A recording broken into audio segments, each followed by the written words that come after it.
So as I explained last week, we're trying something kind of new and different this month. So instead of listening to me preach, I get to interview some members of the congregation. And our first interviewee is Mark Ohnemus. So Mark, would you care to come up? Take the hot seat. I'll ask the questions you don't want me to ask. No, it's...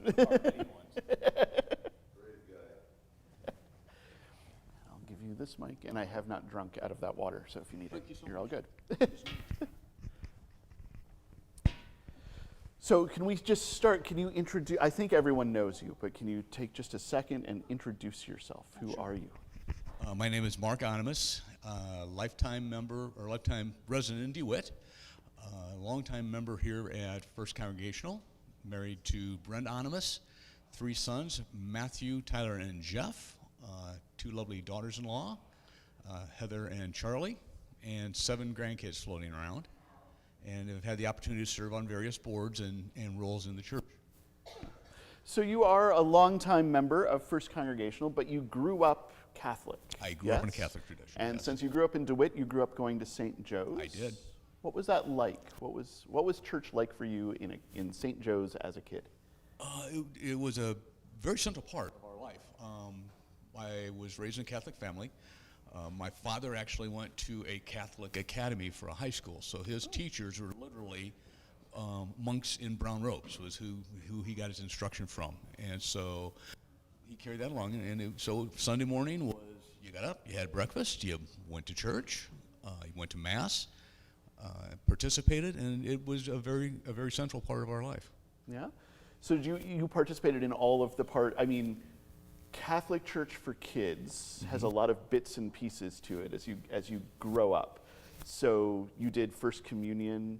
Did the whole thing. Did First Communion. First of all, came in and there were no prayer grounds in the Catholic Church. You were to sit and be very, very quiet. The best you could hope for, as I was sharing a memory, is on a bulletin you could play tic-tac-toe with your brother, if you could do that quietly. If he wore corduroy pants, you could do it on his pant leg. It was great. And so, yes, did, of course, the full gamut. Did First Communion, did Confirmation. Both of those were very formal affairs. I mean, it was, you had to prepare yourself to respond to questions. There was a celebration party afterwards, and all of these types of things. Confirmation was almost somewhat frightening because the bishop came for confirmation. And so you had to be ready to answer the bishop's questions. Did the bishop ask harder questions than the priest? No, you were not so much harder, but it was just a little more pressure. Right. Just a little bit more pressure. And so did all of those, did service as an altar boy, and which is basically an assistant. You assist with the service, you help to hand things to Father and do those types of things. Served as a CCD instructor, so pretty much went through all the roles. Wow, okay. Did you like going to church as a kid? Was that something that you looked forward to during the week, or was that something you tried to avoid on Sunday morning, or somewhere in between? Somewhere in between. To be perfectly honest, like every other kid in the world probably, I can't say that I was enamored of, oh my gosh, I can't wait to go to church this morning. And if I thought I could pull it off, I would have stayed home and watched cartoons or something otherwise. But there is something to a structure and a regularity, and having that kind of structure in your life and knowing what's going on, that even if you don't realize it, I think you do kind of look forward to. Okay, yeah. Was there anything in particular, I mean, I know the tic-tac-toe on the bulletin, but was there anything on kind of any part of that you looked forward to, that you were like, this, I'm really interested in this and want to be a part of it? Probably when they would get to the readings and to the gospel. Okay. And so then I was able later in life to go on to be a lector and do some of those things. Yeah. So since you mentioned that, you picked the reading for today, yes. And it's a very kid-centric reading. Is there a reason that you picked that? I just think it reflects a little bit of not only the joy of children, but how that exemplifies how you should come to God with that kind of just pure faith. Kids do a lot of things on just faith, which is saying, I don't have to see it to believe it. I can believe it. And I think that's kind of how we have to approach. Let me take that back. I think that's how I need to approach, the religion and the Lord in my life. Yeah, there is something there of kids. Kids are so trusting, right? And we are called to be. I mean, what faith really is trust, and that doesn't necessarily mean believing without seeing, or not having examples, or not like there's a reason we can trust God, but being able to kind of have that I'm going to go into this kind of wholeheartedly, and we're going to see how this goes, and have that hopefully be rewarded. And that's, I think we've spoken this. I heard a quote one time that I liked that says, "Faith is hope with certainty." You're hoping, but I'm awful sure it's going to happen anyway. Yeah, that's a really good hope with certainty. That's really good. So, you obviously you don't go to the Catholic Church so much anymore. Maybe you secretly do, Saturday nights or Wednesdays or something. So did you, I guess I'll start here, did you kind of drop away after a while? I know a lot of people when they go off to college, or when you're not living at home and your parents aren't making you go anymore, a lot of people kind of drop away. Did you drop away, or was it a more purposeful kind of... I mean, as with a lot of young folks, I'm sure for a while I, was not as religious, or funny word, regular as I should have been. But no, ours was very conscious. When Brenda and I were married, we both had very strong ties to our faith. And in order to go make it through this, we both at the time agreed that we would have both Pastor Trost, her pastor, and Father Ken, my priest. So we actually had two officiants at our wedding, and they were both wonderful to say, yeah, we will share this. Because it was a hard decision, and we weren't really at a point to say we have to do that yet. So frequently, I would worship at St. Joe's on Sundays. Brenda would come here. Sometimes we would share. When it came time for Matthew to be baptized, we decided that someone has to make a decision here. And my great fear was, as I said, we grew up in a very strong Catholic tradition. My concern was hurting my dad, that he would feel some way about that. And so finally came up somehow with the courage to talk to him about it, and was amazed when what he said is great. He said, you know what, as long as you have that part of your life, it doesn't matter where. He said, maybe you and Brenda should both think about neither one of you going to your home churches, and just you build your own. If that's what you need to do, then you do that. And so at that point was when I came over and joined First Congregational. Okay. Well, I'm glad you came over here instead of finding your own. I have some friends from college who, so the wife grew up Catholic and very Catholic, and the husband grew up Presbyterian and quite Presbyterian. And when they got married and they had kids, and they're like, we need to pick a church, they went Lutheran. They figured that is halfway in between, so we can get the best of both. But I'm glad that you came here. What, other than the fact that Brenda dragged you here, what do you like about First Congregational? What keeps you coming back week after week? Probably one of the things that gave me the most trouble, actually, initially, and that is the fact that the church and the true drivers of the church are the congregation. The first time I was here and they talked about having a pastor call, and we're going to call pastor and we're going to interview different guys. And I was like, well, no, somebody just sends you a priest and says, this is your dude. Like it or not, this is your guy. And that was strange to me. And sometimes the very congregational way that decisions are made was a struggle for me at first, because I wasn't used to having to do that. I was used to, just show up in the seat and be there.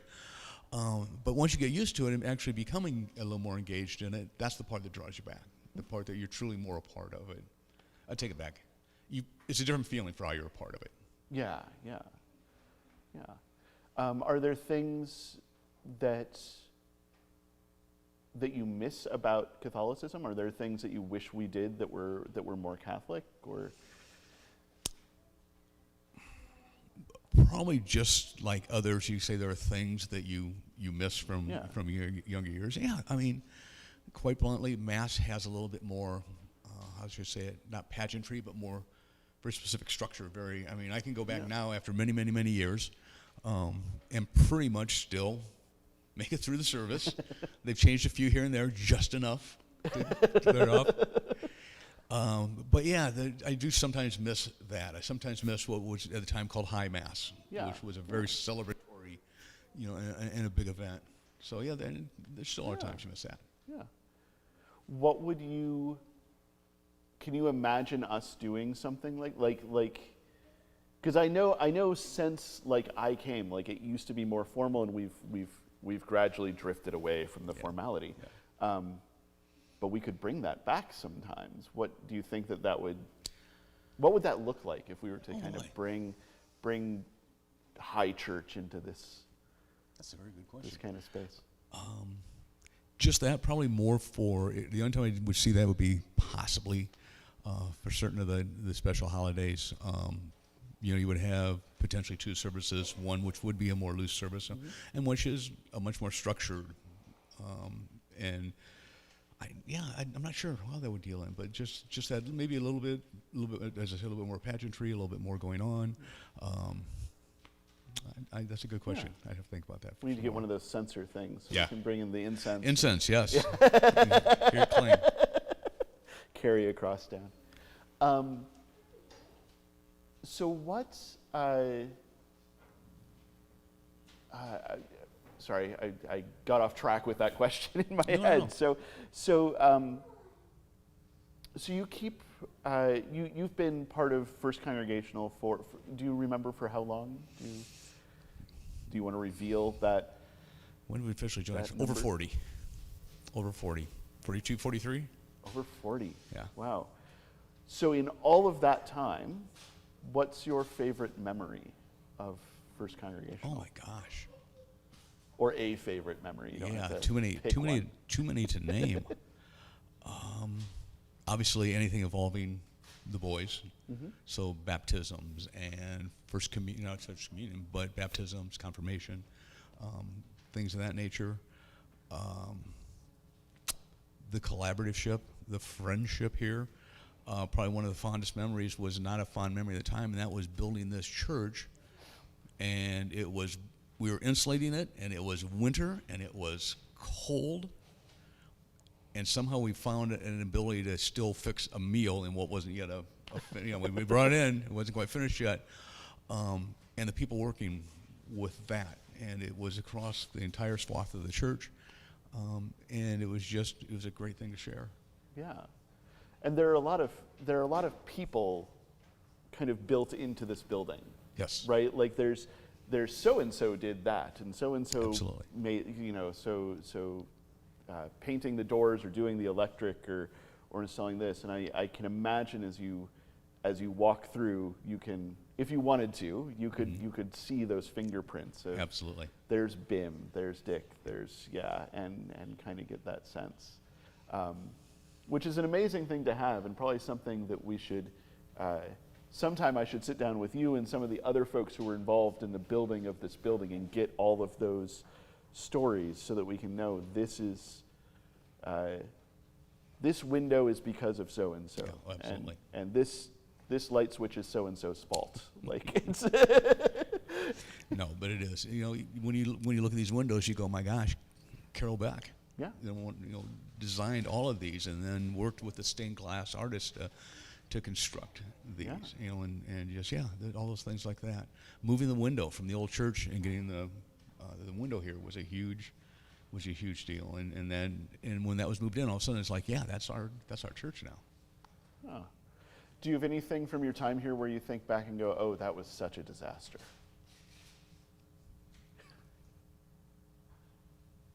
Anytime Matthew went to children's time.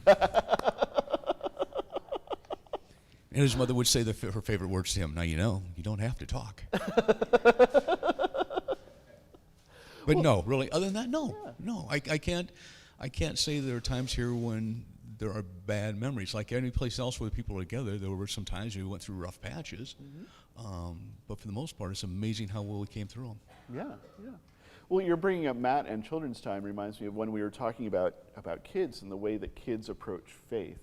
I know, I hear the stories about Matt coming up and the worry, and then I hear the stories about Brooks coming up and Matt getting exactly what he deserved and having that same concern. But there is something really beautiful about the way that kids approach faith, in that you can have questions or wild ideas or just a thought that sparks from something, and that to share. And that's something that I think, thinking about a child's approach to faith, there's that trust, but there's also just that willingness to just ask questions and be pestery about it and kind of absorb and learn.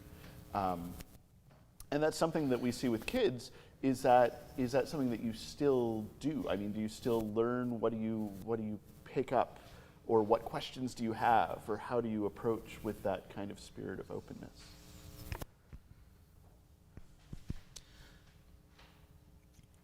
You still, every day, as you go through your faith, you realize that you're living in it. But as you go through your life situation changes, and where you're at in your life changes, and what you see as the next milestones in your life change. And as you near 70 years, you realize, man, have I prioritized the right things? Have I done the right things? And all of a sudden, this goes from being conceptual to the real thing. What is out there for me, and how am I all tied to all of this? And so, yeah, you still do go into that with that hopeful sense of wonder, and still wonder and question. Yeah. Do you feel like you have prioritized the right things over the? I hope so. More often than you have not. Yeah, you know what? I think I can say I have hopefully made that attempt. Whether I've done it well or not, but I think with guidance of wonderful people around me, I've made that attempt. Yeah, I think we all have those feelings of, if I could go back and tell my 20-year-old self to please ignore that, focus over here. Life will make much more sense when you. Yeah. Do you? So what are you prioritizing now? You're retired. You have all of this copious amounts of free time. Hopefully, time with family. Hopefully, time to contribute back to things going on, and also hopefully, there's a time to just have fun. Yeah. There's a time to just have fun. Excellent. So hopefully more of that. Hopefully, yeah.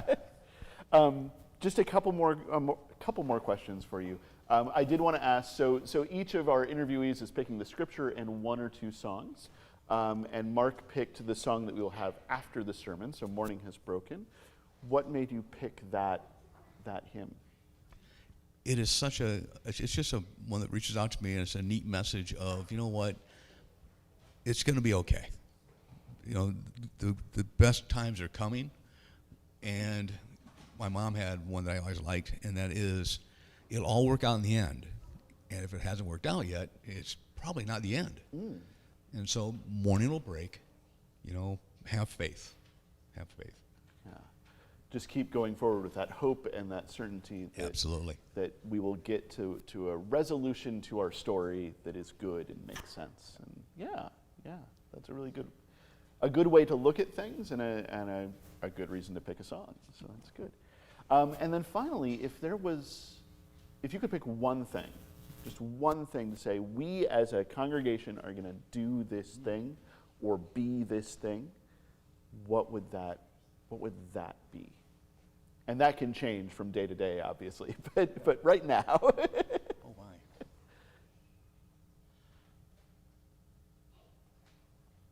I would say, as a congregation, and myself included, and probably this could be a message just for me and not the congregation, is don't be afraid to share who you are and what you are. Mm-hmm. And don't be afraid to go out and say what you believe and invite other people to have that discussion.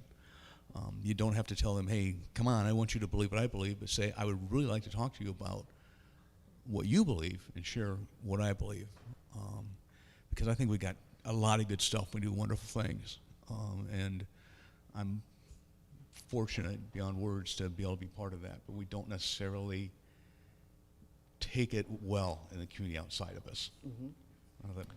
No, that makes sense. Yeah, and I think that's true, that we get a little nervous about sharing, maybe because we don't have that kind of confidence and that faith and that hope and that, maybe this might be hard or this might not go well, but it's not the end until until it has turned around. And so we are free to share and take those risks because it will, at some point, become what it's supposed to become. Absolutely. Yeah, Thank you. yeah, that's really good. Well, thank you so much. Thank you for being up here. Thank you for being my first guinea pig. I appreciate it. I hope that wasn't too painful. Not at all. Thank you. Okay, can we have a round of applause for Mark?